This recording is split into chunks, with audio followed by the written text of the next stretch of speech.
video, we'll break down neuromuscular junction disorders, focusing on how they cause weakness, how to recognize the clinical pattern, and how to distinguish important conditions like myasthenia gravis. Neuromuscular junction disorders occur when the signal from the motor nerve does not effectively activate the muscle. The problem is not primarily in the brain, spinal cord, peripheral nerve, or muscle itself. Instead, the pathology occurs at the synapse between the motor nerve ending and the muscle end plate. Clinically, these disorders usually cause weakness with normal sensation. One of the most important clues is fatigability, meaning the weakness becomes worse with repeated use. To understand neuromuscular junction disease, we first need to understand normal transmission. A nerve impulse reaches the motor nerve terminal.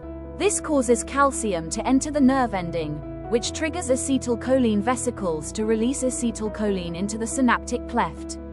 Acetylcholine then binds to nicotinic acetylcholine receptors on the muscle end plate. This causes depolarization of the muscle membrane and results in muscle contraction. The key clinical pattern of neuromuscular junction disease is fluctuating weakness without sensory loss. Patients may describe fluctuating weakness that worsens with activity and improves with rest. This is especially typical of myasthenia gravis. Sensation is normal because sensory nerves are not affected. There are also no upper motor neuron signs, so you should not see spasticity, clonus, or a Babinski sign. Myasthenia gravis is the most important postsynaptic neuromuscular junction disorder. It is an autoimmune condition where antibodies interfere with neuromuscular transmission. Most commonly, antibodies target the acetylcholine receptor. In some patients, antibodies target MuSK or other postsynaptic proteins.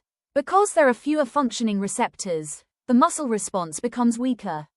With repeated activity, transmission becomes progressively less effective, so weakness worsens with use and improves with rest. Myasthenia gravis commonly affects the ocular, facial, bulbar, and proximal limb muscles. Ocular involvement causes ptosis and diplopia. The ptosis may be asymmetric and can worsen during sustained upward gaze. Facial weakness may cause reduced facial expression or difficulty smiling. Bulbar weakness can cause dysphagia, dysarthria, nasal speech, choking, or aspiration risk. Patients may also develop proximal limb weakness, such as difficulty climbing stairs, rising from a chair, or lifting the arms overhead. Fatigability is one of the most important bedside clues in myasthenia gravis. At rest, muscle strength may appear relatively normal, but with repeated use, neuromuscular transmission becomes less effective and weakness becomes more obvious. A classic example is ptosis that worsens after sustained upward gaze. Another example is speech becoming more nasal or slurred the longer the patient talks. After a period of rest, strength may partially improve. Myasthenic crisis is a life-threatening worsening of myasthenia gravis. It occurs when weakness affects the respiratory muscles or bulbar muscles severely enough to compromise breathing, swallowing, or airway protection. Patients may develop shortness of breath, a weak cough, difficulty clearing secretions, dysphagia, aspiration, or respiratory failure. This is a medical emergency. The priority is urgent assessment of airway, breathing, swallowing safety, and respiratory function. Intubate the patient if needed. The acute treatment includes intravenous immunoglobulin and/or plasma exchange.